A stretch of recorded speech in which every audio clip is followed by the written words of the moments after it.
ఉద్యోగావకాశాలు, మెరుగైన వేతనం కోసం ఉద్యోగం మారిన వారు ఎదుర్కొనే ప్రధాన సమస్య ప్రావిడెంట్ ఫండ్ అకౌంట్ లింక్ చేయడం. ఇప్పటివరకు దీనికోసం కొత్త సంస్థ నుంచి మాన్యువల్గా దరఖాస్తు చేసుకోవాల్సి వచ్చేది.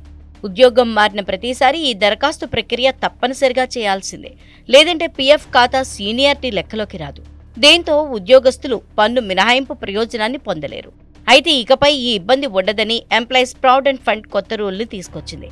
అదే automated PF account transfer system. April 1 నుంచి ఈ కొత్త రూలు అమల్లోకి వస్తుంది.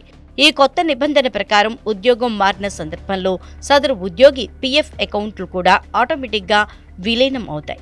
పాత ఖాతాలో ఉన్న నిధులు కొత్త ఖాతాలోకి బదిలీ అవుతాయి.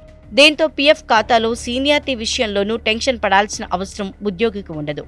సాధారణంగా పీఎఫ్ ఖాతాలో నుంచి డబ్బులు విత్డ్రా చేసుకున్నప్పుడు కొంత మొత్తం పన్ను చెల్లించాల్సి ఉంటుంది. 5 ఏళ్ల సర్వీస్ దాటిన ఖాతాల నుంచి సొమ్ము తీసుకున్నప్పుడు ఈ ట్యాక్స్ చెల్లించాల్సిన అవసరం లేదు. తాజాగా అమల్లోకి వచ్చిన రూల్తో ఉద్యోగం మారిన పీఎఫ్ ఖాతా సీనియారిటీ విషయంలో మార్పు ఉండదు కాబట్టి ఈ ట్యాక్స్ మినహాయింపు ప్రయోజనం పొందే అవకాశం కలుగుతుంది.